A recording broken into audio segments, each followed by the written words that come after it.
अस्सलामुअलैकुम, a very very good morning to all of you. उम्मीद करती हूँ कि आप तमाम लोग खैरियत से होंगे और अच्छी सेहत में होंगे और अपनी सेहत का ख्याल रख रहे होंगे। जनाब, हम सेहत का बार बार जिक्र इसलिए करते हैं और सेहत से मुतल्लिक हम बार बार इस तरह के सेगमेंट इंट्रोड्यूस करवाते हैं क्योंकि किसी ने बहुत ही ज़बरदस्त बात कही है कि जो सेहत है वो हज़ार नेमत है और आपके पास दुनिया का कितना ही मालो मता क्यों ना हो, कितनी ही कोई दौलत क्यों ना हो, आप किसी बहुत ही बड़े ओहदे पर फाइज क्यों ना हो, अगर आप की सेहत ठीक नहीं है, अगर आपकी तबीयत ठीक नहीं है तो यकीन करें दुनिया की हर नेमत, हर दौलत जो है वो अच्छी नहीं लगती, वो मांग पड़ जाती है, हर खुशी मांग पड़ जाती है। तो दुनिया में अगर आप नमाज़ पढ़ते हैं या अल्लाह से आपका राब्ता अच्छा है तो उस रब ताला से कुछ भी मांगने के साथ साथ, दुनियावी ख्वाहिशों का इजहार करने के साथ साथ सबसे पहले अपनी सेहत कामला से मुतल्लिक दुआ ज़रूर मांगिए। और आज भी हम इस अपने प्रोग्राम का आगाज़ इसी के साथ करते हैं और साथ जनाब शुक्र की आदत को अपनाइए।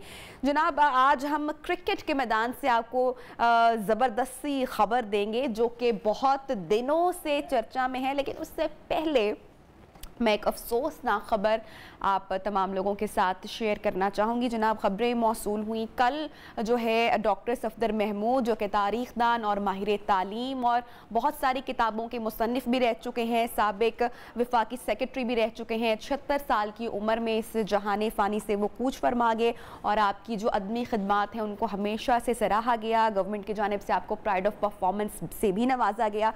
तो ये एक कल की अफसोसनाक ख़बर थी जो हम आपके साथ शेयर कर रहे हैं। अब ज़रा प्रोग्राम का बाकायदा आगाज़ करते हैं और प्रोग्राम में आगे बढ़ते हैं। तो जनाब, रमीज़ राजा जो है वो पाकिस्तान क्रिकेट बोर्ड के राजा बिलाखिर बन गए, अनाउंसमेंट हो चुकी है और सबसे पहले हम रमीज़ राजा को जनाब मुबारकबाद पेश करते हैं। कंग्रेचुलेशंस, मैनी मैनी कंग्रेचुलेशंस जनाब। और पाकिस्तान क्रिकेट टीम के साबिक कप्तान और मारूफ कमेंटेटर रमीज़ राजा बिला मुकाबला पीसीबी के 36वें चेयरमैन मुंतखब हो चुके हैं। अब्दुल हफीज़ कारदार, जावेद बर्की और एजाज बट के बाद वो चौथे क्रिकेटर और तीसरे साबिक कप्तान हैं जिन्होंने बतौर सरबराह क्रिकेट बोर्ड का अब चार्ज संभाला है। इसी पर बात करने के लिए जो हमारे साथ एनालिस्ट मौजूद हैं, क्रिकेट एंड स्पोर्ट्स एनालिस्ट, उनका मैं तारुफ करवाऊँ। जनाब मिर्ज़ा इकबाल बेग साहब और याहिया हुसैनी साहब ने हमें ज्वाइन किया है और ज़रा तज्जिया लेते हैं कि क्रिकेट के मैदान में क्या हलचल होने वाली है। इस वक्त हमारे साथ हैं जनाब बेग साहब। तो सबसे पहले आगाज़ गुफ्तगू का उनसे करते हैं। सर अस्सलाम वालेकुम, very good morning to you, आपको प्रोग्राम में खुश आमदीद कहते हैं। अच्छा, सबसे पहले तो ये बताइएगा कि जब वज़ीर आज़म इमरान खान साहब जब हुकूमत में नहीं थे और ऑपोजिशन में थे तो वो इस पॉलिसी के हमेशा से खिलाफ नजर आते थे कि जो चेयरमैन पीसीबी है वो वजीर आजम नामजद करे, लेकिन अब हुकूमत में आने के बाद वो खुद इस पॉलिसी पर अमल करते हुए दिखाई दे रहे हैं। वालेकुम अस्सलाम, सुबह खैर नबिया। लेकिन बात आपकी बिल्कुल सही है कि माजी में वज़ीर आज़म ये कहते रहे कि हुकूमती मदाखलत नहीं होनी चाहिए, क्रिकेट बोर्ड का चेयरमैन खुद मुख्तार होना चाहिए, लेकिन अब तक वो 2 चेयरमैन मुकर्रर कर चुके हैं। एहसान मानी जो तवक्कुआत पर बिल्कुल पूरा नहीं उतरे और अब उसके बाद रमीज़ राजा की बारी है। तो पाकिस्तान ही वो वाहिद मुल्क है जहाँ के बहुत ज़्यादा हुकूमत का इन्वॉल्वमेंट होता है क्रिकेट बोर्ड के चेयरमैन के तकर्रुर में, क्योंकि वज़ीर आज़म और सदर मुमलिकत के बाद जो तीसरी बड़ी पोस्ट होती है हाइप वाली, वो क्रिकेट बोर्ड के चेयरमैन की है पाकिस्तान में। तो मैं समझता हूँ कि वज़ीर आज़म साहब को अब उनको दिखाया जा रहा है, माजी में उनके जो क्लिप्स थे कि जो कहते रहे हैं कि नहीं जी चेयरमैन बिल्कुल गैर जानिबदार होना चाहिए, हुकूमत की तरफ से नहीं होना चाहिए। लेकिन बहरहाल अब चूंकि नजम सेठी साहब ने इस ट्रेंड को चेंज किया था, माजी में जब शुरू 1948 में बीसीसीपी बना, board of control for cricket in Pakistan, तो उसके पेट्रन जो थे वो सदर मुमलिकत हुआ करते थे। लेकिन जब नजम सेठी साहब पीसीबी के चेयरमैन बने तो उन्होंने पेट्रन इन चीफ जो है बजाय सदर मुमलिकत के वजीर आजम को कर दिया, जो उस वक्त के वजीर आजम मियां नवाज शरीफ साहब थे। तो वो अब ट्रेंड चल रहा है, नवाज शरीफ साहब के बाद अब इमरान खान बन गए पेट्रन। तो मैं समझता हूँ कि मदाखलत नहीं होनी चाहिए, सियासी मदाखलत, right man for the right job होना चाहिए। आप दीगर क्रिकेट ममालिक के बोर्ड्स की देख लें एग्जाम्पल के जहां पर के प्रॉपर तरीके कार के जरिए चेयरमैन का तकर्रुर किया जाता है, लेकिन ये पाकिस्तान ही है कि जहां पर इस तरह की चीजें होती हैं। बिल्कुल आपने सही कहा। अच्छा, अभी तो खबरें गर्दिश कर रही हैं और अभी obviously it's a big big news जनाब। तो रमीज राजा साहब ने आते ही सर छक्का लगा दिया। आप समझते हैं कि आते साथ ही नए कोचेस का ऐलान कर दिया, या आपको लगता है कि बस आकर उन्होंने ऐलान किया, डिसीजन तो पहले लिया जा चुका था? देखिए, होमवर्क तो नबिया वो कर रहे थे, क्योंकि 13 सितंबर को उनका तकर्रुर होना था। उससे पहले 27 अगस्त को ऐलान हो चुका था कि गवर्निंग बोर्ड के रुकन होंगे। लेकिन मुझे लग रहा है कल जिस तरह की उन्होंने प्रेस कॉन्फ्रेंस की, बड़ी जारहाना बैटिंग की, फ्रंट फुट पर आकर खेले, उन्होंने पुल शॉट भी खेले, उन्होंने कवर ड्राइव भी खेली। मुझे लग रहा है कि उनको मैंडेट मिला है वजीर आजम की तरफ से और उस मैंडेट का वो भरपूर इस्तेमाल कर रहे हैं। इसीलिए जब उनको बीच में 13 सितंबर से पहले वक्त मिला तो उन्होंने सोचा और 2 आदमियों को उन्होंने कंसल्टेंट रख लिया, मैथ्यू हेडन जो ऑस्ट्रेलियाई है और वर्नन फिलेंडर जिनका ताल्लुक साउथ अफ्रीका से। तो मुझे लग रहा है कि रमीज राजा को फ्री हैंड मिला है, इसीलिए कल उन्होंने आते ही पहले दिन 2 डिसीजन किए, एक तो बॉलिंग और बैटिंग कंसल्टेंट का तकर्रुर और दूसरे खिलाड़ियों की रिटेनरशिप में 1-1 लाख रुपए का इजाफा। आने वाले वक्त में जिस तरह की उनकी प्रेस कॉन्फ्रेंस थी नबिया, आने वाले वक्त में मुझे लग रहा है कि और कड़वे घूंट हमें पीना पड़ेंगे और वो डिसीजन लेंगे जो शायद लोगों को बुरे लगे। कड़वे घूंट आप जिनको कह रहे हैं, बेग साहब बताना चाहेंगे कि वो कड़वे घूंट कौन से हैं? क्योंकि अगर रमीज राजा साहब को देखा जाए अगर एज ए साबिक कप्तान और एज अ मारूफ कमेंटेटर, तो वो तो मेरे भी बड़े पसंदीदा रहे और बहुत फैन फॉलोइंग उनकी रही। और लेकिन लेकिन लेकिन अब चूंकि चेयरमैन की कुर्सी उनको मिल चुकी है, चेयरमैन पीसीबी की, तो वो इसको कैसे आप देखते हैं कि पाकिस्तानी क्रिकेट के लिए क्या तब्दीली आएगी और वो तब्दीली कितनी पॉजिटिव होगी? देखिए नबिया, तब्दीली तो ये आएगी कि एहसान मानी की टीम को फारिग करना होगा। कल रमीज राजा से जब सवाल किया गया कि क्या चीफ एग्जीक्यूटिव वसीम खान साहब रहेंगे, तो उन्होंने बड़े खुलकर जवाब दिया कि जनाब अली, हम जो ये हमारा इंटरनल मामला है, तो इंटरनल मामले का मतलब ये हुआ कि कुछ ना कुछ हो रहा है। और मुझे लग रहा है, और सबसे पहले तो DRS जो नहीं हो रहा न्यूजीलैंड के खिलाफ जो सीरीज में, उस पर जो है सबसे पहले तो हेड रोल होगा डायरेक्टर कमर्शियल बाबर हामिद का, जिनकी गलती थी। और कल रमीज राजा ने भी खफगी का इजहार किया प्रेस कॉन्फ्रेंस में कि मैं खुद हैरान हूं, वो 2006 से कमेंट्री करते चले आए, बल्कि उससे पहले से कमेंट्री करते चले आए, तो उन्होंने इस बात का इजहार किया। तो इसका मतलब ये हुआ कि कड़वे घूंट से मुराद नबिया ये है कि वो लोग जो इनकॉम्पिटेंट थे, जो सिफारिश की बुनियाद पर गुज़िश्ता दौर में एहसान मानी के क्रिकेट बोर्ड में घुस आए थे, उन लोगों से रमीज राजा को जान छुड़ानी होगी। वरना अगर उन्होंने उसी टीम को रखा तो फिर तब्दीली का फायदा क्या होगा? फिर उनमें और एहसान मानी में कोई फर्क नहीं रह जाएगा। एहसान मानी माशाल्लाह 77 बरस के थे, रमीज राजा 59 बरस के। रमीज राजा यंग है, एनर्जेटिक है, पूरी दुनिया में क्रिकेट खेले हैं, उनको पता है दुनिया के क्रिकेट बोर्ड्स के लोगों के साथ। एहसान मानी के दौर में जिस तरह से वसीम खान क्रिकेट बोर्ड पर जो है वो छाए रहे, अब ये सारे जो मामलात हैं आप कह रहे हैं कि रमीज राजा खुद अपने हाथ में रखेंगे? हाँ, छाए क्या रहे, वो तो इंपोर्ट किए गए थे बर्मिंघम से, उनका पाकिस्तान से इतना ताल्लुक ही नहीं है। वसीम खान का सारी क्रिकेट इंग्लैंड में खेले, यहाँ आ गए, यहाँ के कल्चर से नावाकिफ थे। वो क्रेडिट लेते हैं कि गैर मुल्की टीमों को लाए, तो गैर मुल्की टीमों को लाने का सिलसिला तो नजम सेठी साहब के दौर में शुरू हो गया था। लेकिन पाकिस्तान क्रिकेट जो डोमेस्टिक क्रिकेट है नबिया, वो तबाही की तरफ चली गई। उसके लिए वसीम खान और एहसान मानी ने कुछ नहीं किया। तो मुझे लगता है अपनी तब्दीली जरूर करेंगे। अच्छा सर, अब जो अगली सीरीज भी जो अब आने वाली है, जिसमें न्यूजीलैंड की सीरीज पर सबके सामने सबकी नजरें टिकी हुई हैं, फिर वर्ल्ड T20 उसके ऊपर भी नजरें टिकी हुई हैं, तो अब ऐसे में कुछ आपको लग रहा है कि पाकिस्तान की परफॉर्मेंस जो है वो किस तरीके से, क्या आप देखते हैं कि क्या होने जा रहा है? देखिए, जिस तरह से वर्ल्ड T20 के लिए पाकिस्तानी टीम का इंतखाब किया गया नबिया, वो मैं समझता हूं कि उसमें काफी चेंजेस की तवक्को की जा रही है। लेकिन कल रमीज राजा ने कहा इस टीम को आप सपोर्ट करें, तो समझ में नहीं आता कि उस टीम से हम क्या लेना चाहते हैं। और मुझे लग रहा है कि इस टीम से बहुत कुछ तवक्कुआत ज्यादा लोगों ने वाबस्ता नहीं की हुई है। न्यूजीलैंड के खिलाफ सीरीज में अलबत्ता, क्योंकि न्यूजीलैंड के टॉप के क्रिकेटर्स जो है, कप्तान केन विलियमसन समेत, वो IPL खेल रहे होंगे और फिर उसके बाद वर्ल्ड कप खेलेंगे, तो वो तो पाकिस्तान नहीं आए, तो उनके दीगर क्रिकेटर्स पाकिस्तान आए। लेकिन हमें ये नहीं भूलना चाहिए कि माजी में श्रीलंका की B टीम ने हमें 2019 में हराई T20 सीरीज, और फिर इस साल हमें इंग्लैंड की उस टीम ने जो अचानक बनाई गई कोविड के टेस्ट पॉजिटिव आने की वजह से, उस टीम ने हमें हराया।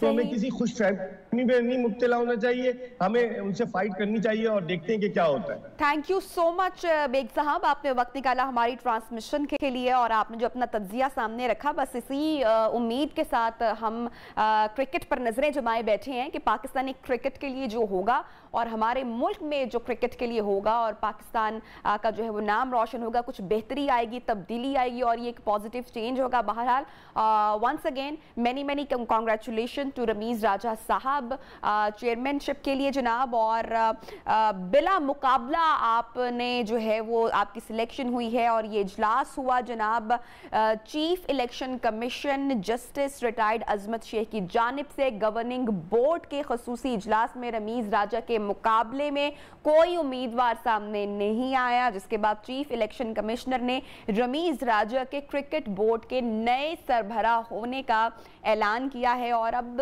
यकीनी तौर पर रमीज राजा के कंधों पर एक भारी जिम्मेदारी भी आन पड़ी है। डोमेस्टिक क्रिकेट से लेकर इंटरनेशनल क्रिकेट पर उन्होंने काम अब करना है और देखना यह है कि अब वो अपने क्रिकेट मॉडल पर किस तरीके से अमल दरामद करवाएंगे।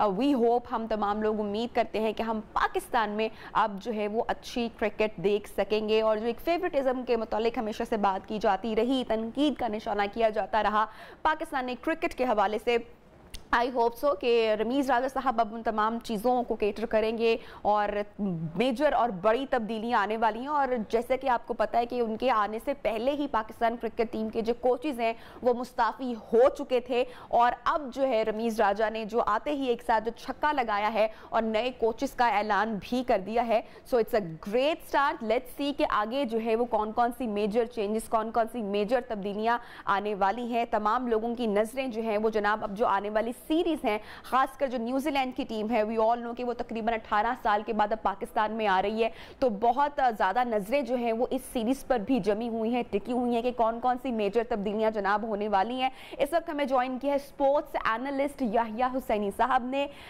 सर बहुत शुक्रिया, आपने टाइम निकाला हमारी ट्रांसमिशन के लिए। मेजर तब्दीली चर्चे हो रहे थे खबरों में और बिल आखिर रमीज राजा साहब क्रिकेट बोर्ड के राजा बन चुके हैं। क्या कहेंगे आप, क्या तब्दीलियां होने जा रही हैं पाकिस्तानी क्रिकेट में? याहिया हुसैनी साहब से हम दोबारा कनेक्ट करेंगे, उनको हम ज्वाइन करेंगे जनाब, और पाकिस्तान क्रिकेट में अब देखते हैं कि कौन सी मेजर तब्दीलियां आएंगी। बहरहाल उम्मीद यही करनी चाहिए कि जो है वो अच्छी तब्दीली होगी। आगाज़ इन तब्दीलियों का हो चुका है कोचेस के ऐलान के साथ ही। वंस अगेन जनाब याहिया हुसैनी साहब हमारे साथ मौजूद हैं। अस्सलाम वालेकुम, गुड मॉर्निंग याहिया साहब। कैसे देखते हैं आप रमीज राजा के चेयरमैन बनने को और क्या लग रहा है कि आने वाले वक्त में अब कौन सी मेजर तब्दीलियां आने वाली हैं पाकिस्तानी क्रिकेट में? फर्स्ट ऑफ ऑल वालेकुम अस्सलाम नबिया। और तब्दीलियां तो हम पिछले 3 साल से देख रहे हैं और तब्दीलियों से लोगों की उम्मीदें बढ़ने के बजाय मायूसियां जो है वो ज़्यादा हमारे इर्द गिर्द मौजूद है। खैर खेल की तरफ क्योंकि आप बात कर रही हैं तो खेल के साथ ही कनेक्ट रहना चाहूँगा। जो कुछ पिछले 3 साल में मानी साहब के क्रिकेट बोर्ड ने किया, उसके बाद उन्होंने क्रिकेट बोर्ड से अपना रास्ता अलग कर लिया। अब रमीज हसन राजा साहब आए हैं पाकिस्तान के लिए। 57 टेस्ट मैच, 198 वनडे इंटरनेशनल, 59 साल उनकी उम्र है। माजी में जितने भी सरबराह पाकिस्तान क्रिकेट बोर्ड के आए हैं, या तो वो 70 बरस के थे या वो कितने बूढ़े थे कि उनके घर में उनकी कोई बात नहीं सुनता था। तो अब रमीज हसन राजा साहब आए हैं, तो रमीज हसन राजा साहब से लोगों को बड़ी हाई होप्स हैं, बड़ी तवक्कुआत हैं, बड़ी उम्मीदें हैं। और रमीज हसन राजा साहब की जो आप बात कर रही हैं, कल वो मरून कलर की बास्केट में थे, सुरमई कलर का शलवार कमीज पहने हुए थे, अच्छे लग रहे थे, बातें भी बड़ी अच्छी कर रहे थे। लेकिन क्या इन बातों से वो पाकिस्तान क्रिकेट बोर्ड का बोझ उठा सकेंगे? क्या इन बातों के साथ वो पाकिस्तान क्रिकेट को आगे लेकर चल सकेंगे? ये एक बहुत बड़ा सवाल है। आई थिंक $1 मिलियन क्वेश्चन है। और मैं बहुत ज्यादा कुछ ये नहीं कहूंगा कि रमीज राजा के आने के बाद पाकिस्तान क्रिकेट जो है वो जनाब आसमान की बुलंदियों को छूने लगेगी। एक चेयरमैन की हैसियत से रमीज हसन राजा साहब कोशिश कर सकते हैं, लेकिन उनसे बड़े बड़े क्रिकेटर पाकिस्तान क्रिकेट में आए हैं, उन्होंने पाकिस्तान क्रिकेट का धड़म तख्ता कर दिया। तो रमीज हसन राजा आए हैं, नाम के राजा हैं, काम के भी राजा बनेंगे या नहीं, ये आने वाला वक्त बुला सकता है। आई होप सो कि वो राजाओं वाला काम भी करेंगे। क्रिकेट के लिए उम्मीद जो है वो या सब अच्छे की ही हम तो रखते हैं, बीइंग अ क्रिकेट फैन। अच्छा ये बताएगा, पाकिस्तान क्रिकेट टीम को जो इस वक्त तनाज़ात का सामना है, खासकर अगर टीम सिलेक्शन पर सवालिया निशान हो गया या डोमेस्टिक क्रिकेट पर जो काम करने की जरूरत है, आप देखते हैं कि ये सारे मामलात से रमीज राजा ठीक से नब्ज़ आज़मा हो पाएंगे? देखिए नबिया, बात दरअसल ये है कि पाकिस्तान क्रिकेट और सास बहू के झगड़ों में एक चीज बड़ी मुश्तरका है, वो ये है कि कोई अपनी पुरानी बात भूलता नहीं है और पीछे हटने के लिए तैयार होता नहीं। तो बुनियादी तौर पर रमीज हसन राजा साहब एक क्रिकेटर हैं और पाकिस्तान क्रिकेट में क्रिकेटर्स की लड़ाई जो है उसके बड़े चर्चे हैं और लोग बड़ा मानते हैं उन लड़ाइयों को, लोग बड़ा देखते हैं उन लड़ाइयों को। तो आज ज्यादा दूर जाने की जरूरत नहीं है। आज मोहम्मद हफीज साहब जो है वो आ रहे हैं, एक प्रेस कॉन्फ्रेंस करेंगे। वो पाकिस्तान क्रिकेट बोर्ड से बहुत नाराज हैं, तो देखें कि रमीज हसन राजा साहब उनके शॉट को कैसे खेलते हैं। ठीक है याया साहब, थैंक यू सो मच, बहुत शुक्रिया आपने ज्वाइन किया। और जनाब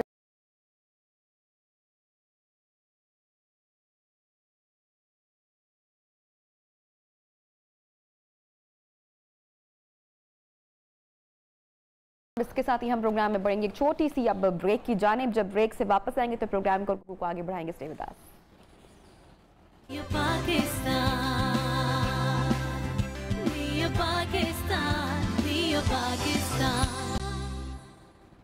वेलकम बैक जनाब। प्रोग्राम में आपको एक मरतबा फिर से खुश आमदीद कहते हैं और प्रोग्राम के इस सेगमेंट में हम बात करेंगे बेसाख्ता अदाकारी, शानदार जुमले साजी और शगुफों भरी महफिल लूटने वाले का नाम या जब भी उसकी बातें होंगी तो एक ही शख्सियत आपके जहन में आएगी और वो हैं कॉमेडी किंग, फ़न की दुनिया के बेताज बादशाह, हमारे लेजेंडरी फनकार जनाब उमर शरीफ साहब, जिन्होंने हमारी इंडस्ट्री को बहुत कुछ दिया है। मैं समझती हूँ आज अगर दुनिया में लोग जुमले साजी सीखते हैं, अगर कॉमेडी सीखते हैं तो वो उमर शरीफ साहब को देखते हैं, उनको फॉलो करते हैं, उनके शागिर्द हैं।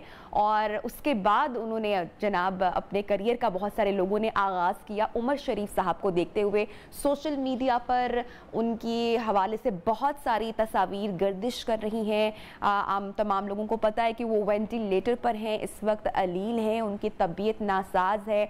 उनकी बेगम ने भी एक वीडियो पैगाम जारी किया है जिसे वो हुकूमत से भी अपील करते हुए दिखाई दे रही है। ताहम हम हमारी तो दुआओं में हैं वो, और अल्लाह ताला उनकी ज़िंदगी, उनकी उम्र दराज करे और उनकी सेहत, उनको सेहत कामला अता फरमाए। उनकी सेहत के हवाले से जनाब हुकूमत भी काफ़ी संजीदा दिखाई दे रही है और सिंध हुकूमत ने भी एयर एम्बुलेंस का इंतज़ाम किया है। इस वक्त बात करने के लिए हमारे साथ मौजूद हैं जनाब पाकिस्तान के सीनियर एंकर पर्सन वसीम बदामी साहब ने हमें ज्वाइन किया। अस्सलाम वालेकुम वसीम, गुड मॉर्निंग। प्रोग्राम में आपको खुशामदीद कहते हैं। सबसे पहले तो उमर साहब की तबीयत के मुतालिक बताइएगा, क्या खबरें हैं, क्या इतलात हैं? जी नबिया वालेकुम सलाम, बहुत शुक्रिया। तबीयत उनकी मेरी जो आखिरी अभी बात तो फैमिली से अभी थोड़ी देर पहले हुई है, इस प्रोग्राम से कुछ देर पहले, और मुलाकात मेरी हुई है कल शाम में। तो तबीयत वैसे तो जाहिर है बहुत कॉम्प्लिकेशन सारा कुछ है, लेकिन मुझे पिछले 2 दिनों की निस्बत बेहतर तबीयत लगी है उनकी। मैंने उनसे बात की है, 25-30 मिनट उन्होंने रिस्पॉन्ड किया बड़े अच्छे तरीके से। और मैं एक बात और भी आपके प्रोग्राम की तरफ से कहना चाहूंगा कि देखें ऐसे मौके पे अल्लाह ताला सबको ऐसे वक्त से बचाए। ऐसे मौके पे अहले खाना बड़े हसास होते हैं, जाहिर सी बात है। तो कुछ सोशल मीडिया पे बहुत सारी खबरें चल रही हैं उनकी तबीयत के हवाले से, कहीं उनके बेटे के हवाले से खबर चल रही है कि जनाब उनकी ज़हनी यादाश्त उनकी मुतासर हो गई है, वो भूल गए चीजें, ये वो। मुझे बाकायदा अहले खाना ने फोन करके कहा है, एक तो मैं खुद भी जानता हूँ कि ऐसा नहीं है क्योंकि मैं खुद उनसे मिलकर आया हूँ, और अहले खाना ने मुझे कहा है कि आप प्लीज ये मैसेज कम्युनिकेट करें कि एक तो ऐसा कुछ नहीं है, और प्लीज बगैर तस्दीक ऐसी खबरें ना चलाएं, क्योंकि अहले खाना के पास इतना टाइम नहीं कि हर खबर की बैठ के तस्दीक करते रहें। तो ऐसा कुछ नहीं है। बहरहाल कॉम्प्लिकेशंस हैं उनकी, और 2 दिन से उनकी तबीयत निस्बतन बेहतर है। ताहम ये है कि बस जल्द अज जल्द उनको अमेरिका होना है फौरी इलाज के लिए। ठीक है, अभी वसीम यही इतलात है, अभी उनको वेंट से तो रिमूव नहीं किया गया, अल्लाह ताला उनकी सेहत में उनको मजीद शफात आ फरमाए, लेकिन अभी यही इतलात है कि वो वेंटिलेटर पर है या उनको रिमूव कर दिया गया उससे और तबीयत में बेहतरी है? नहीं, हाँ नबिया, ये बिल्कुल ये गलत इत्तलात थी। जो भी गर्दिश कर रही थी और जो भी गर्दिश कर रही हैं वो वेंटिलेटर पे नहीं थे, वो थे भी नहीं वेंटिलेटर पे, वेंट की नौबत नहीं आई। मैं वही कह रहा हूँ, इतनी सारी खबरें चल रही हैं। और देखिए बड़ा आसान होता है नबी कह देना कि जी गलत चल रही है तो आप तरदीद कर दें। भाई एक तो जिनका अजीज वो they have to go through the trauma कि वो बैठ के बताएं नहीं जी मेरा बाप वेंटिलेटर पे नहीं है, नहीं जी मेरा शौहर वेंटिलेटर पे नहीं है। और फिर वो भी इस वक्त इतने कामों में उलझे हुए कि किसी चीज की तरदीद नहीं कर सकता, उनको तो पता भी नहीं है। मैं कल गया हूं तो उन्होंने कहा कि कहीं ये चल रहा है, कहीं ये चल रहा है। He was never on ventilator. उनके अच्छा, उनको कैंसर भी बिल्कुल भी नहीं है। ये मुझे कुछ गवर्नमेंट के लोगों ने भी कहा कि हमने सुना कैंसर है।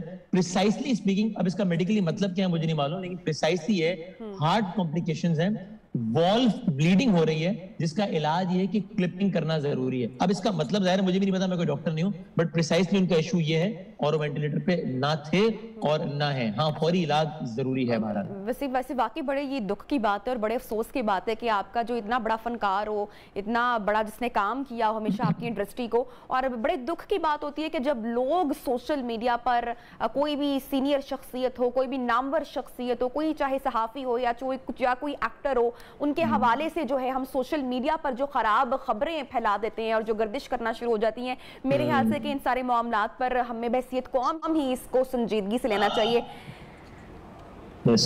अच्छा वसीम, ये बताएगा कि उमर साहब की जो फैमिली है और उनकी जानिब से भी एक वीडियो पैगाम गालिबन सामने आया है जिसमें हुकूमत से अमेरिका जाने के हवाले से भी जो है वो बात की गई है। देखिए नबी, इसमें यह है कि उनकी फैमिली ने जो रिक्वेस्ट की थी, जिसको मैंने, यानी जो मेरी फैमिली से मुलाकात हुई और उसके मैंने कहा कि मैं ये बात करता हूँ, वो सिर्फ ये थी, और वो भी मैंने उनको ये कहा था कि हम इसको इस तरीके से कर लेते हैं कि डॉक्टर्स ने कहा इनको जल्द अज जल्द अमेरिका होना है। अब देखिए, मैं एज एन इंडिविजुअल अगर कभी भी कहीं पे कोई वीजा अप्लाई करता हूँ, आप एज एन इंडिविजुअल अप्लाई करती हैं, वो भी इस कोरोना के दौर में और सारा कुछ, तो जाहिर है ये चीजें टाइम टेकिंग हो जाती हैं।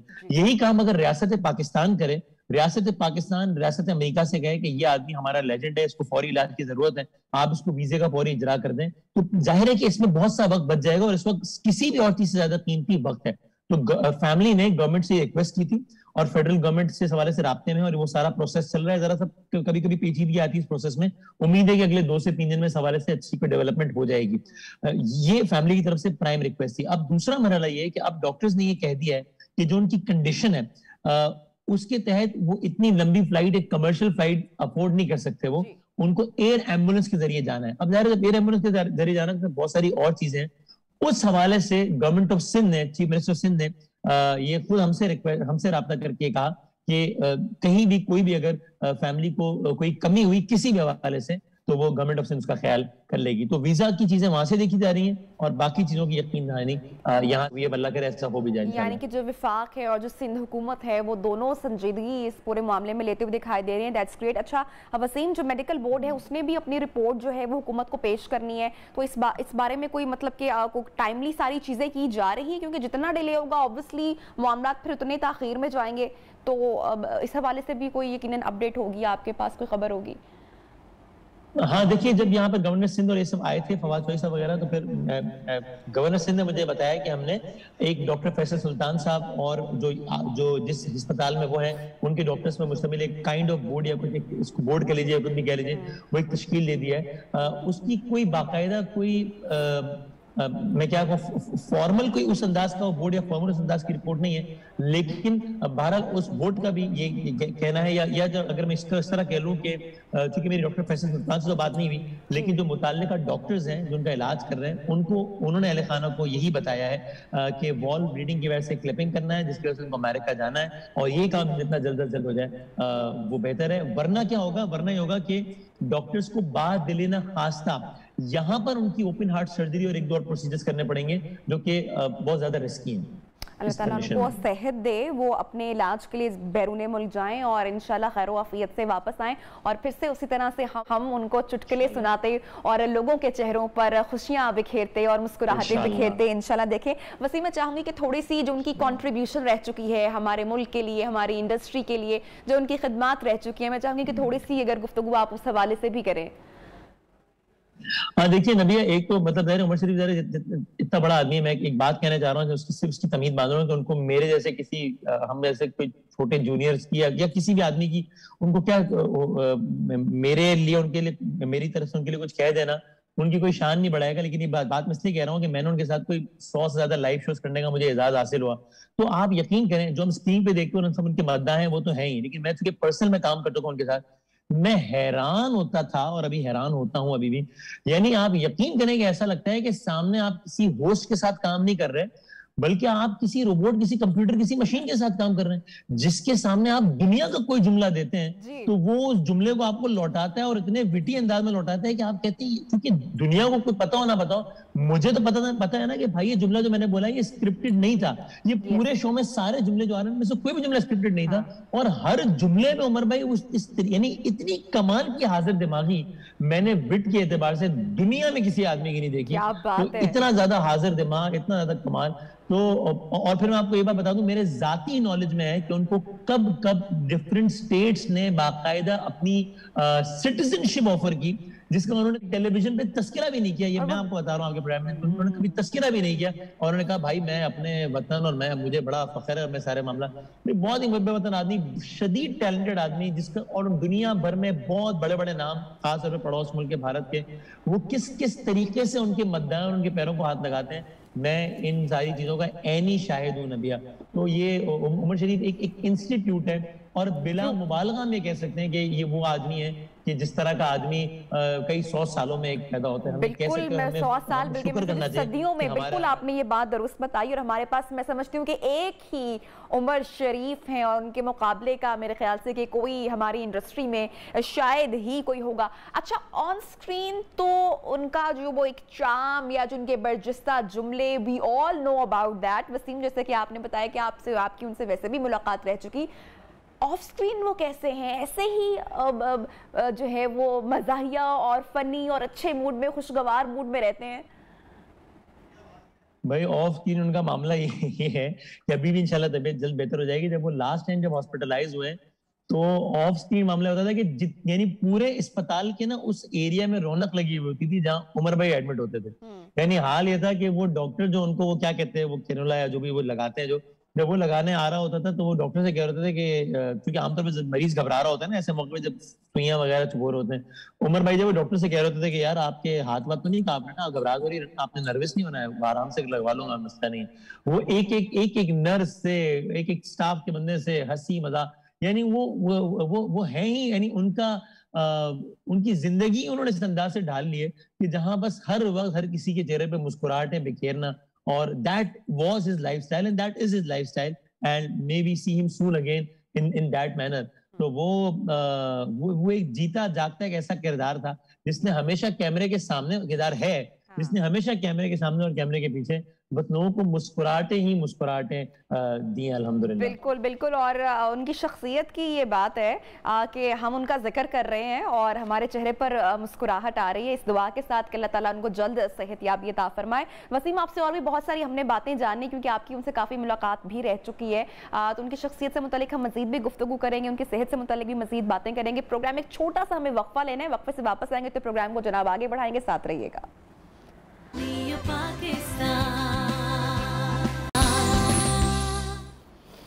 अस्सलामुअलैकुम and once again a very good morning into Neo Pakistan. आपको प्रोग्राम में खुशामदीद कहते हैं। और ऐसे नहीं कहा गया ना बार बार कि मेहनत में अज़मत है, और जो लोग मेहनत करते रहते हैं वो बिल आखिर अपनी मंजिल तक पहुंच ही जाते हैं, चाहे कितना ही सफ़र कठिन क्यों ना हो, चाहे कितनी ही दुश्वारियों का सामना क्यों ना करना पड़े। तो आज एक ऐसी ही बाहिम्मत शख्सियत से मैं, और दिलचस्प शख्सियत में कहूँगी, उनसे आपकी मुलाकात करवाने जा रही हूँ जिन्होंने आखिर मेहनत करना नहीं छोड़ी, हिम्मत नहीं आ रही, और अपनी अनथक कोशिशों के बाद उन्होंने वो पा लिया जो उन्होंने चाहा था या जिसका उन्होंने ख्वाब देखा था। हमारे आज के मेहमान हैं नियो पाकिस्तान में जनाब डॉक्टर मोहम्मद भूटा साहब। इन्होंने बिलाखिर 42 साल की अनथक मेहनत के बाद MBBS का इम्तिहान क्लियर किया, जो इनका एक ड्रीम था, एक इनका ख्वाब था। सो मैनी कॉन्ग्रेचुलेशंस भूटा साहब, आपको सबसे पहले मुबारकबाद कहते हैं। और मुझे बताइएगा, मैं अब तो आपको डॉक्टर साहब कहकर मुखातिब कर सकती हूँ ना? जी जी बिल्कुल। कैसे हैं आप? जी मैं बिल्कुल ठीक हूँ अल्हम्दुलिल्लाह। अच्छा बताइएगा, कितने सालों से आपको इंतजार था कि आपके नाम के आगे डॉक्टर लगे और ये जो आपका ख्वाब था ये पूरा हो गया माशाल्लाह? जी मुझे तो उसी वक्त से इंतजार था जब दाखिला हुआ है तो 5 साल बाद डॉक्टर बन जाऊं, लेकिन मजबूरी थी कि अल्लाह ताला को यही मंजूर था। अच्छा भूटा साहब, क्या कठिनाइयां आई, क्या दुश्वारियां रही, इतना लंबा अरसा लग गया? थोड़ी सी अपनी कहानी तो सुनाए हमारी ऑडियंस को। ये कहानी तो बहुत लंबी हो जाएगी, आप क्वेश्चन पूछते जाएं तो मैं आपको शार्ट बताता हूँ। हाँ। अच्छा जी, मैंने टॉट स्कूल से शुरू किया, वो मेरे गांव से कोई 3-4 मील दूर था। अच्छा। वहां मुझे पैदल ही जाना पड़ता था, पैदल वापस आना पड़ता था। रास्ते में जंगलात थे उस वक्त, रास्ता भी बड़ा दुश्वार गुजार था। फिर भी मेरे शौक ने मुझे मजबूर किया कि मैं तालीम हासिल करूं। बचपन से आपका ख्वाब था हमेशा से कि बड़े होकर डॉक्टर बनना है? जी, ये पहली जमात में मैं बैठा हुआ था। हाँ। तो वहाँ एक डॉक्टर साहब आए थे, वो ग्रीन सूट में थे। तो वो पहले MBBS डॉक्टर थे हमारे पूरे इलाके में। तो वो टीचर ने हमें बताया कि ये डॉक्टर साहब हैं, ये MBBS इन्होंने किया है और ये अब मरीजों का इलाज करते हैं और हर किस्म के मरीज ठीक हो जाते हैं। अच्छा। तो मैंने भी उस दिन तहैया किया कि इंशाल्लाह मैं भी डॉक्टर बनकर दुख इंसानियत की खिदमत करूंगा। ये 63 की बात है गालबन। कोई इंटरेस्टिंग पार्ट सुनाना चाहेंगे अपने इस पूरे सफर का? 42 साल आप सर अंथक कोशिश करते रहे हैं और आपने हिम्मत नहीं आ रही, आप जुटे रहे हैं। इम्तिहानात दे देकर इतनी बार आखिर तो अंदाजा हो ही गया होगा ना कि अब किस तरह का जवाब देना है। क्या ख्याल है? नहीं, मुझे इम्तिहान से तो कभी घबराहट नहीं हुई। शुरू से ही मैं अपनी क्लास में टॉप क्लास रहा हूँ। हाँ माशाल्लाह। अच्छा, सबसे पहले किसको खबर दी आपने जब आपने इम्तिहान क्लियर किया? सबसे पहले मैंने अपने घर वालों को खबर दी। उसके बाद मेरा एक दोस्त है वकार असलम, इस्लामाबाद में रहता है, उसको खबर दी। हाँ। क्या बात है। अच्छा, मुझे अब ये बताएं, अब घर के बाहर वो जो हाउस नंबर प्लेट वो जो लगी होती है वो तब्दील कर दी है, वहां पर डॉक्टर लग गए बकायदा? जी नहीं, वहां पे तो अभी नहीं कुछ, पहले भी प्लेट नहीं थी और अभी भी नहीं, प्लेट तो अब नहीं। लगवाए ना, अब देर किस बात की? जी बिल्कुल, इंशाल्लाह लगवाऊंगा। अच्छा, तो मुझे ये बताएं कि जनाब हाउस जॉब अब आप कब से उसका आगाज करेंगे? और यकीनी तौर पे इतना लंबा आपने सफर काटा है सर, 42 साल छोटी बात नहीं है, तो यकीनन पहले मरीज का भी आपको इंतजार होगा, उस लम्हे का भी इंतजार होगा। जी अभी कल ही मेरा इंटरव्यू हुआ है और उसमें मैं सिलेक्शन हो गई है अल्हम्दुलिल्लाह, और ये कोई विदिन 2 डेज स्टार्ट हो जाएगी जॉब। तो आगे क्या इरादे रखते हैं सर? FCPS करने का भी इरादा रखते हैं बाप? जी मेरा तो बहुत कुछ करने का इरादा है। मैं तो असल में चाहता ये हूँ कि मेरे देही इलाके में जहाँ पे सेहत की सहूलत बिल्कुल नहीं है, अच्छा, गुर्बत बहुत है, आपका ताल्लुक है, अप्रोच ही नहीं है लोगों।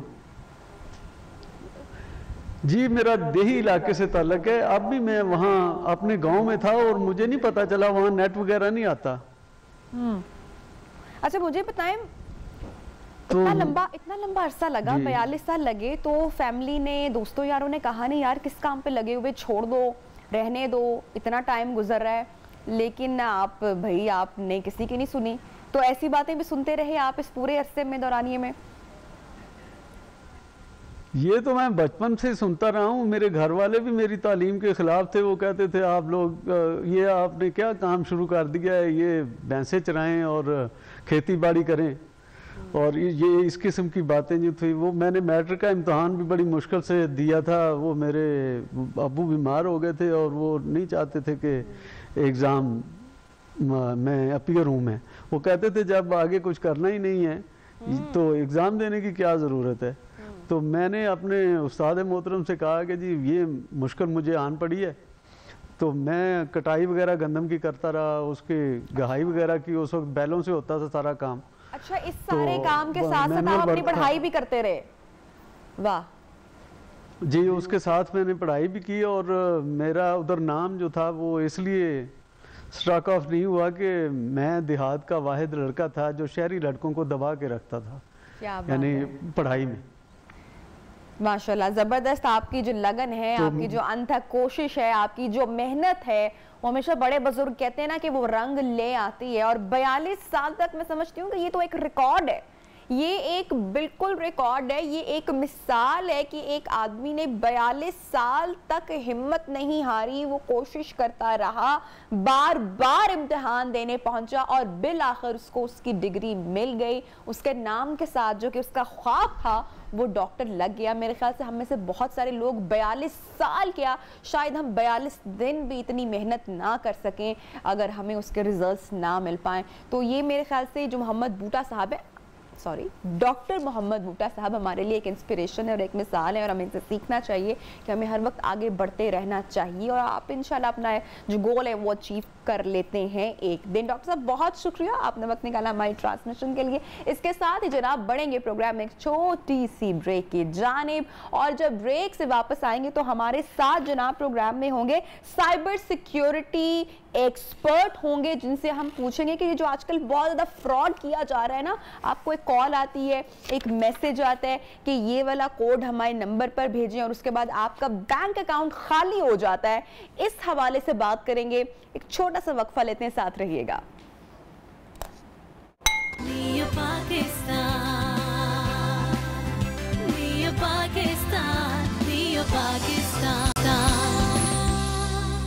वेलकम बैक जनाब। प्रोग्राम में आपको एक मरतबा फिर से खुशामदीद कहते हैं और यकीनी तौर पर जिस तरह से मुझे मेरे फ़ोन पर या ईमेल्स पर डेली इस तरह के मैसेजेस रिसीव होते हैं इन माई इनबॉक्स, आपको भी डेली रिसीव होते होंगे कि आज आपकी लॉटरी निकल आई है, आज आपने इतने लाखों का इनाम जीत लिया है, आज फलाना शो में आपके इतने सारे इनामात निकल गए हैं। बस करना आपने ये कि इस नंबर पर कॉल करनी है और इस मैसेज का रिप्लाई इस तरीके से करना है, ये कोड आपने भेजना है इस नंबर पर। और बस आपने वो कोड नंबर भेजा नहीं कि भाई आपको पता चला कि आपका फ़ोन या तो हैक हो गया है या आपके बैंक अकाउंट की डिटेल्स लीक हो गई हैं या आपका जो है वो फ्रॉड आपके साथ हो गया है। तो जनाब इस तरह के पैगामात से किस तरीके से आपने होशियार रहना, ये आज हम आपको न्यू पाकिस्तान में बताएंगे और ये भी आपको बताएंगे जो डिजिटल नौसरबाज हैं वो क्या कुछ कर रहे हैं कि उन्होंने ओलंपिक से पाकिस्तान की नुमाइंदगी करने वाले तलहा तालिब और माउंट एवरेस्ट सर करने वाले शहरोज काशिफ के साथ भी लाखों रुपए का फ्रॉड कर दी है। तो जनाब आप भी जरा होशियार रहे। हमारे साथ मौजूद हैं cyber security expert Saud Ahmed साहब। सऊद, सबसे पहले तो मुझे बताइएगा कि ये जो डिजिटल धोखेबाज होते हैं ये किस किस तरीके से लोगों को बेवकूफ़ बनाते हैं? देखें, जो सबसे पहले आपने बात की कि कॉल्स आती हैं आपको बैंक के नंबर से या फिर ऐसे नंबर्स जो कि आपको लगता है कि किसी हेडक्वार्टर से कॉल आई है या फिर उसी कंपनी की तरफ से कॉल आई है ये बैंक से, इसको हम बोलते हैं स्पूफिंग। अच्छा। ये एक्चुअली वॉइस कॉल्स नहीं होती, ये वॉइस ओवर आईपी की कॉल्स होती हैं जिसको आम जुबान में कहा जाता है कि ये इंटरनेट जनरेटेड कॉल्स हैं। ये ट्रेसेबल नहीं होती क्योंकि एक आईपी जनरेटेड कॉल जो होती है वो इंटरनेट से आपके वॉइस को कन्वर्ट करती है जो कि आप तक कॉल पहुंच जाती है। उसके अंदर होता यह है कि मुख्तलिफ सॉफ्टवेयर को यूज़ करते हुए आप जो नंबर है वो नज़र आने वाला जिसको कॉल आप कर रहे हैं, जो आपका टारगेट होता है, उसको आप वही नंबर शो करवा देते हैं। लेकिन एक छोटी सी आपको मैं ट्रिकी चीज़ बता देता हूँ कि इसमें मोस्ट प्रोबेबली जो है 00 आ रहा होता है 10 की बजाय। अच्छा। तो अगर हम थोड़ा सा गौर करें कि हमें अगर बैंक से कॉल आ रही है तो अगर इसमें 00 है स्टार्ट में तो it can be voice over IP call या आप जिसको स्कैम कॉल कहते हैं। दूसरी चीज़ ये है कि आम तौर पर जब किसी भी स्कैमर ने या हैकर ने अटैक करना होता है तो वो आपकी 3 चीज़ों को टारगेट करता है। ठीक। पहली आपकी रहमदिली, अच्छा, दूसरा आपकी जो सादा लोही है और तीसरा आपका डर। ओके, मुझे लगा कोई टेक्निकल बात करेंगे कि आपकी मदर नेम या कोई अकाउंट नंबर। ओके जी, ठीक है, बिल्कुल सही कहा। सबसे पहले टारगेट है ना वो आपका डर है। डर है कि आपका अकाउंट बंद कर देंगे, आपका कार्ड ब्लॉक कर देंगे। बंदा घबरा जाता है कि यार अगर मेरा कार्ड ही बंद हो गया तो मैं कैसे ट्रांजैक्शन करूँगा। तो वो फिर एक दूसरा जो क्योंकि कॉल के ऊपर उसका नंबर बैंक का आ रहा होता है तो वो जिसको नहीं पता कि ये कैसे कॉल्स जनरेट होती हैं या नंबर कैसे आ गया है, इवन आपको आपके अपने नंबर से कॉल अच्छा, कौन सी इंफॉर्मेशन हमें हमेशा फोन पर देने से मुतालिक हमें जरा होशियार रहना चाहिए कि ये इंफॉर्मेशन अगर हमने किसी बैंक से भी कॉल आ रही है तो हमने किस तरीके से देनी है, या अगर किसी अननोन नंबर से आ रही है तो कौन सी इंफॉर्मेशन आपको नहीं देनी ऑन फोन, जो मर्जी हो जाए? देखें, सबसे पहले तो बैंक्स जो हैं वो भी बहुत दफ़ा ये कह चुके हैं, आमतौर पे मीडिया में भी आप लोग जो हैं शोज़ करते हैं, आप लोग भी ऑन डेली बेसिस लोगों को बता रहे होते हैं, अवेयर कर रहे होते हैं कि ये चीज़ नहीं करनी, जो भी आपकी पर्सनल इन्फॉर्मेशन है, जो कि आपके पिन कोड्स हैं, आपकी वालदा का नाम है, जो पाकिस्तान में वो कंट्री टू कंट्री वेरी करता है, तो वो आपने नहीं बताने। लेकिन होता क्या है, अब नेक्स्ट लेवल फ्रॉड है, मैं उसके बारे में आपको बताता हूँ कि अभी सिर्फ इसी तक महदूद नहीं रहा कि आपको कॉल आए बैंक से और आपसे चीज़ें ली जाएं। अच्छा, अब बैंक को भी आपके नंबर से कॉल जा रही हैं। पिछले दिनों जो था वो एक रिसर्च की जा रही थी, तो उसमें ये सामने आई बात कि जो भी एक दो डाटे थे पाकिस्तान में अकाउंट्स के, वो लीक हुए। अच्छा। और उसके नंबर से बैंक को कॉल की गई कि ये मैं फ़लाँ शख्स बात कर रहा हूँ, ये मेरा ये ईमेल एड्रेस जो है ये चेंज करवाएं। तो उसके बाद पाकिस्तान के बैंकिंग सेक्टर में जो कुछ तब्दीलियाँ आई हैं कि आपको अब बहुत सारे कामों के लिए ब्रांच विज़िट करना पड़ रहा है, क्योंकि पहले जो काम आपके मोबाइल फ़ोन से हो जाते थे थ्रू फ़ोन बैंकिंग, वो अब नहीं हो पा रहे, क्योंकि आपके जो स्कैमर्स हैं वो हमेशा, यानी कि अब जो पहले हम लोग थोड़े से होशियार रहते थे, अब हमें डबल होशियार रहना पड़ेगा कि कोई इस तरह का स्कैम हमारे साथ ना हो जाए। अच्छा जी, वंस आई नो कि मुझे इस नंबर से कॉल आई है और ये फ्रॉड करने की या फ्रॉड करने की कोशिश की जा रही है, तो मैं क्या उस नंबर के अगेंस्ट या उस शख्स के खिलाफ कुछ एक्शन ले सकती हूँ, कोई कार्रवाई की जा सकती है या इत्तला की जा सकती है? अच्छा, वॉइस ओवर आईपी की जो कॉल्स हैं वो नॉन ट्रेसेबल कॉल्स होती हैं, ट्रेसेबल नहीं होती, वो ट्रेसेबल नहीं होती, क्योंकि जिसने भी स्कैमिंग करनी है उसने पहले वीपीएन यूज़ करना है। ओके, ठीक है। वीपीएन क्या करता है, आप बैठे पाकिस्तान में, आपका आईपी शो होगा अमेरिका का या रशिया का, तो जो पाकिस्तानी अदारे हैं अगर वो ट्रेस करने की कोशिश भी करेंगे तो वो अमेरिकन आईपी या फिर रशियन आईपी तक जाके वो स्टक हो जाएगा। ये जो डिजिटल फ्रॉड या जो धोखा है, ये अब इतना ये जो कॉमन हो चुका है, क्या लोग अब पढ़ रहे हैं इस बारे में, सीख रहे हैं ऑनलाइन इतना ज़्यादा चूंकि ये हो रहा है? देखें, ये पाकिस्तान में क्योंकि रसाई 4G के बाद इंटरनेट तक लोगों की हुई और उसके बाद बहुत सारे यूज़र्स ऐसे इंटरनेट पे आ गए जिनको बेसिकली अपने सिक्योरिटी के राइट्स जो हैं, साइबर सिक्योरिटी के, वो नहीं पता थे कि हमने अपना अकाउंट सिक्योर रखना है। हमने जब शुरू में ये काम शुरू किया साइबर सिक्योरिटी के ऊपर, जब हम लोगों को अवेयर करने के लिए कहते थे कि अपना जो अकाउंट का पासवर्ड है वो किसी को ना बताएं, 2 स्टेप वेरिफिकेशंस लगाएं, बिल्कुल, तो वो कहते थे मेरे से किसी ने क्या ले जाना है। फिर आपको देखना, यानी कि 4G के आने के बाद लोग इतने एक्सपर्ट होना शुरू हो गए क्योंकि इंटरनेट की रसाई कुछ ही सरसा में हमारे। थैंक यू सो मच सऊदा, आपने टाइम निकाला हमारी ट्रांसमिशन के। तो जनाब, आप लोग भी जरा दिमाग हाजिर रख के, अगर आपको किसी नंबर से कॉल आती, स्कैम ना हो, तो आपको जांचने की जरूरत है। अच्छा जी, प्रोग्राम में अब जरा आगे बढ़ते हैं और एक और सेगमेंट हम आपकी सेहत के हवाले से शामिल करेंगे, और वो सेहत ये है कि हम खाने में इतने दीवाने और इतने बावले हो जाते हैं कि हम ये नहीं सोचते कि हम कितने कितने प्लेटर्स फिनिश कर जाते हैं, और हम वो सारा जो बर्डन है वो कहाँ पर जाता है? वो जनाब आपके बॉडी की एक जो सबसे एक जो अहम ऑर्गन है, जो बहुत अहम अज़ू है, यानी कि हमारा मैदा, स्टमक जिसको कहते हैं, वो बर्दाश्त कर रहा होता है हर तरह का खाना। और जब हम उसकी सेहत का ख्याल नहीं रख रहे होते, हम उस पर इतना लोड डाल रहे होते हैं, तो कितनी सारी बीमारियां जनरेट कर रही होती हैं। इस पर आज हम बात करेंगे। माहिर ग़िज़ाई डॉक्टर आयशा नासिर हमारे साथ मौजूद हैं, उनसे जरा गुफ्तगू करते हैं। अस्सलाम वालेकुम आयशा, एंड गुड मॉर्निंग। सबसे पहले बताइएगा कि मैदा हमारा कितना इंपॉर्टेंट ऑर्गन है और हम इस पर कितना लोड डाल रहे होते हैं? जितना हमारी बीमारियां हैं वो हमारे मैदे से शुरू होती हैं। सबसे सेंसिटिव और सबसे इम्पोर्टेंट चीज जो हमारी बॉडी में है वो हमारा मैदा है, और उस पर हम काफी ज्यादा जोर डाल रहे होते हैं। जो पाकिस्तानी या एशियन लाइफस्टाइल है, हमारे खानों के ऊपर रूटीन के अंदर तरी आ रही होती है। ऑयल का इस्तेमाल हम जरूरत से ज्यादा कर रहे होते हैं, कार्बोहाइड्रेट्स का, रोटी चावल का इस्तेमाल हम जरूरत से ज्यादा कर रहे होते हैं।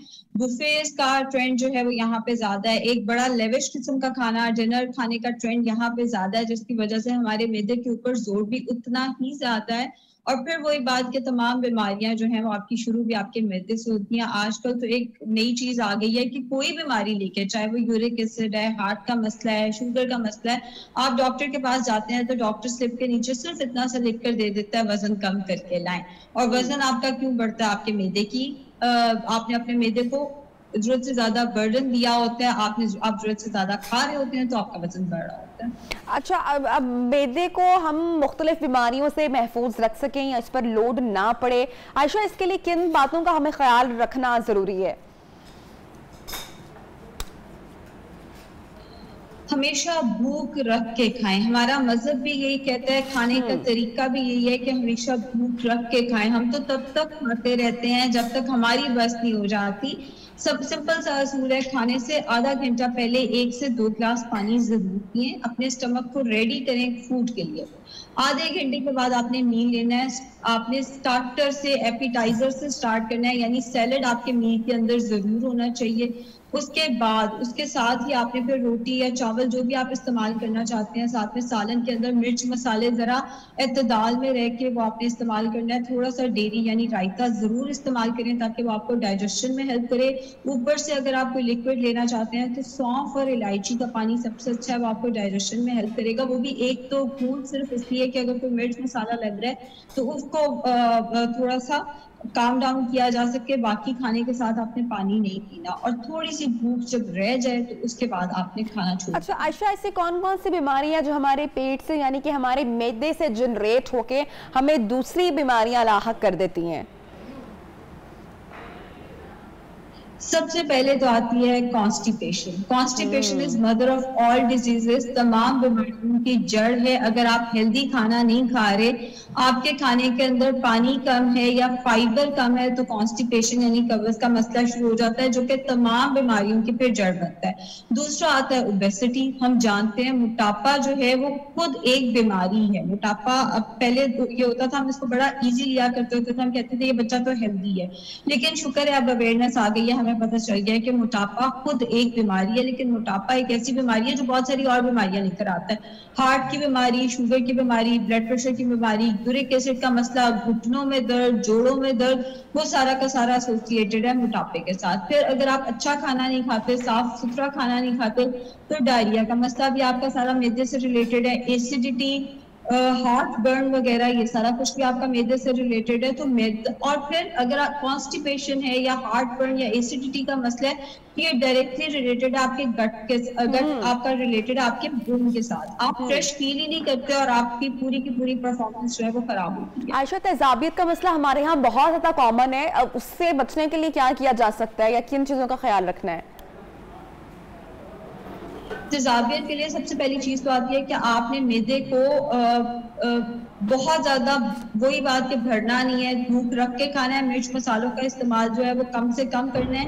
एक चीज होती है चिया सीड्स, तुक्मे दाऊदी कहते हैं। सुबह उठ के निहार मुंह आपने 1 चम्मच चिया सीड्स पानी में भिगो के रख देने हैं। जब वो थोड़े फूल जाए आपने वो पानी पीना है। ये अपने अंदर सारा जो एसिड है स्टमक का वो एब्जॉर्ब करता है। उसके ऊपर से 1 गिलास पानी जरूर पी लें।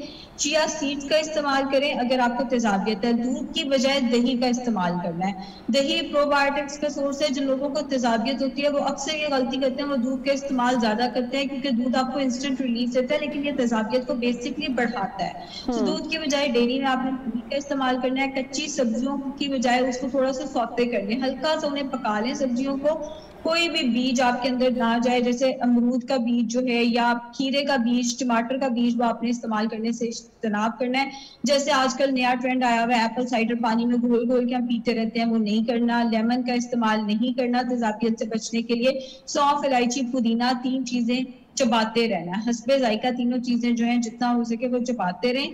चाय और कॉफी से इज्तनाब करें। जितने हमारे ये बेवरेजेस आ जाते हैं, ग्रीन टी वगैरह, लेमन ग्रास वगैरह, इससे जितना हो सके आपने इज्तनाब करना है। रात का खाना सोने से कोई 4 घंटे पहले खा लेना है। हर मील के साथ रायते का इस्तेमाल पुदीने की चटनी डाल के जरूर कर लेना चाहिए। आयशा, ये एक तो बात ये है ना कि जो हमारा लाइफस्टाइल है वो भी बड़ा डिस्टर्ब है। बजाय कि हम मॉर्निंग में इन सारी चीज़ों का इस्तेमाल करें या हैवी मील्स का आगाज़ हम मॉर्निंग से करें, हम मॉर्निंग स्किप करके, डाइट करके, फाका करके ये सारी जो हैवी मील्स है वो हम अपना शाम को ले जाते हैं, रात को ले जाते हैं। जंक फूड रात को इस्तेमाल कर रहे होते हैं, फ्रूट्स एंड वेजिटेबल्स इस्तेमाल नहीं कर रहे होते, जिसकी वजह से हमें इवेंचुअली नुकसान उठाना पड़ रहा होता है। ये जो रात को लेट नाइट खाना, मंचिंग करना है, वो कितना नुकसानदेह हमारी बॉडी के लिए, स्टमक के लिए?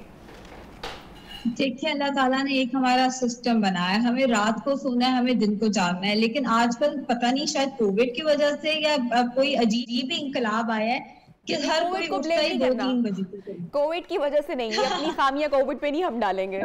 कोविड से पहले भी बिल्कुल ऐसा ही है। ये अजीब सी एक नई चीज शुरू हुई है, नया ट्रेंड शुरू हुआ है कि हम उठते ही 2-3 बजे हैं। उठ के हमारा नाश्ता करने को तो दिल ही नहीं कर रहा। अब 5-6 बजे हमने खाना शुरू कर देना है। और इतना खाना है क्योंकि तब तक बॉडी की भी बस हो गई होती है, बॉडी भी कितनी भूख बर्दाश्त करे, जब वो हंगर के सिग्नल्स देना शुरू होती है वो हमसे फिर बर्दाश्त होता है, और बजाय इसके कि हम कोई हेल्दी चीज खाएं, हम कोई एक बटन दबाया, हमने कोई ना कोई बर्गर ऑर्डर कर लिया, कोई पिज्जा ऑर्डर कर लिया, उसके साथ एक ड्रिंक भी ऑर्डर कर ली, साथ में एक एपिटाइजर भी वहीं से विंग्स वगैरह कुछ ऑर्डर करके साथ में वो भी खा लिया, एक हेवी मील लेके बैठ के, उसके बाद जैसे जैसे हम टीवी देखते हैं साथ साथ हम कुछ ना कुछ खाते रहते हैं। जो तलुए आफ्ताब हमने खाना है, तलुए आफ्ताब से लेकर गरूबे आफ्ताब तक खाना जो सबसे हेल्दी माना जाता है, वेस्ट भी अब इस पर आ चुका है।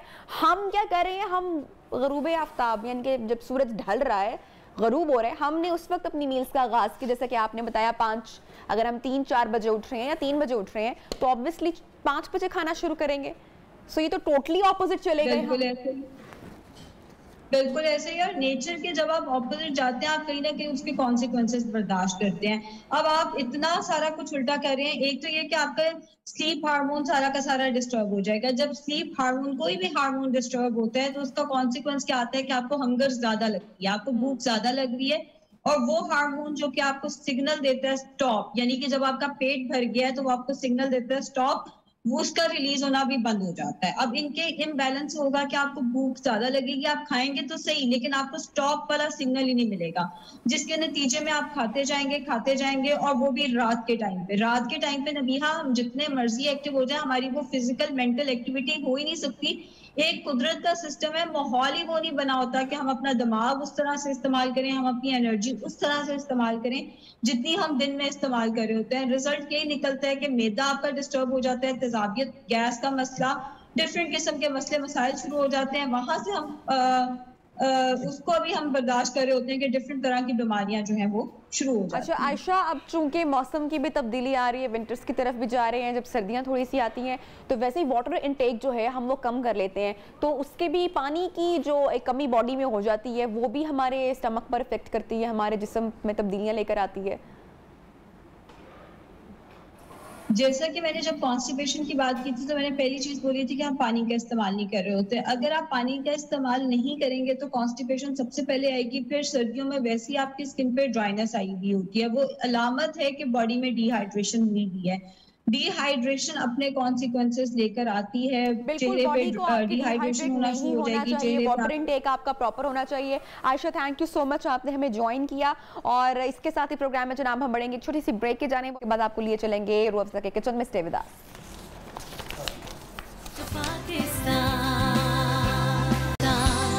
वेलकम बैक जनाब रूह अफ़ज़ा के किचन में। और अनम शेख आज क्या बनाने जा रही हैं? आज हम बनाने जा रहे हैं रूह अफ़ज़ा लेमन स्प्लैश। आज मैं बनाऊंगी। ओहो सॉरी, आज नबिया बनाने जा रही हैं रूह अफ़ज़ा का लेमन स्प्लैश।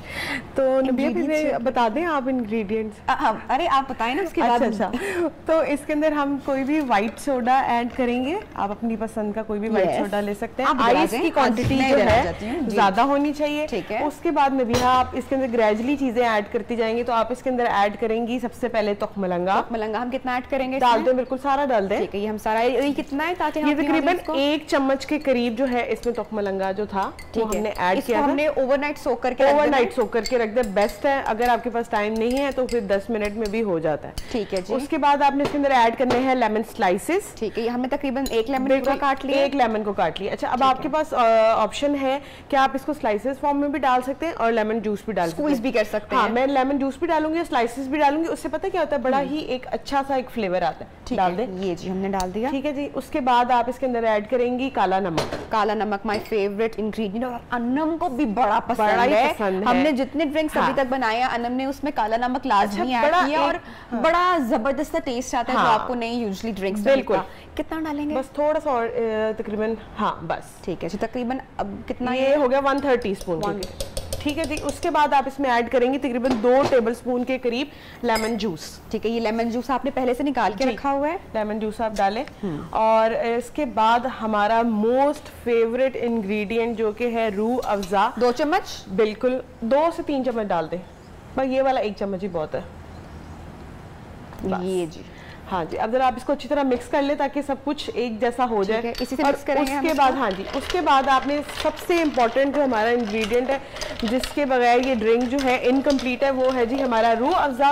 और जैसे कि आपको पता है कि रूह अफ़ज़ा जो है वो फल और सब्जियों के एग से बना हुआ है, जैसे कि सेब, संतरा, खीरा और गुलाब की पत्तियों के एग्स के साथ। चलिए कोई बात कितना आप डाल दें, तकरीबन इसके अंदर 6 से 7 टेबलस्पून डाल दें। डालते जरा हम खूबसूरती से जरा रूह अफ़ज़ा जाए और खुले दिल से डालें, ताकि जरा दिल ललचाए देखने वालों का भी, और वो मजबूर हो जाए आज ये ड्रिंक बनाने। और आपको पता है नबिया, आपने देखा होगा कि हमने इसके अंदर बिल्कुल भी शुगर का कंटेंट नहीं यूज नहीं किया, क्योंकि रूह अफ़ज़ा जो है एक कंप्लीट इंग्रेडिएंट है। तो हम उसको अपने जो भी ड्रिंक या कोई मीठा या कोई डिजर्ट जो भी कुछ हम बनाएंगे ठंडा या गर्म, उसके अंदर ये एक कंप्लीट इंग्रेडिएंट के तौर पर यूज होता है। और जैसे कि आपको पता है कि वेदर है आजकल, और इस तरह की जब आप ड्रिंक बनाकर पीते हैं नबिया, चेक करें रिफ्रेशिंग, कितना रिफ्रेशिंग लग रहा है। और ये जो है आपकी रूह अफ़ज़ा बेसिकली आपकी बॉडी को भी बड़ा हाइड्रेट करके रखता है। जैसे कि आप इस तरह बड़े मजे का ड्रिंक मैं भी बनाती हूँ,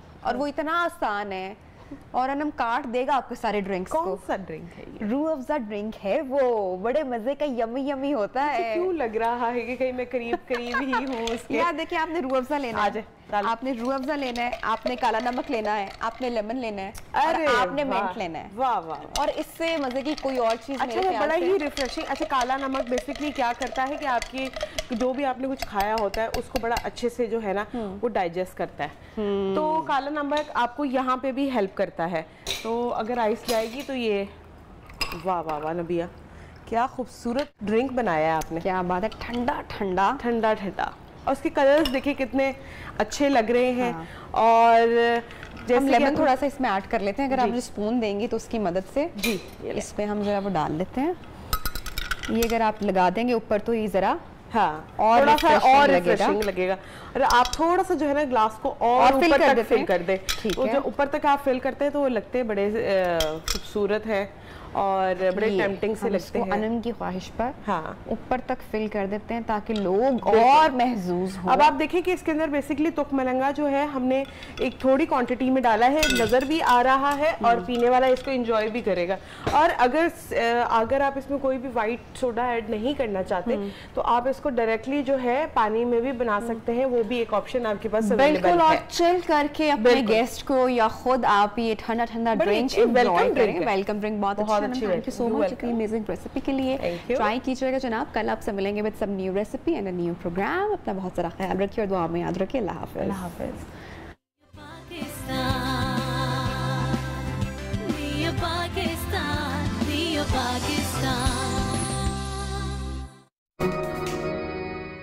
तारीख का सबसे ताकतवर एरियल ब्लू फार्मूले के साथ। तो बनाओ कॉलर्स पे दागों की दीवार, जमेगा धूल, मिट्टी और पसीना।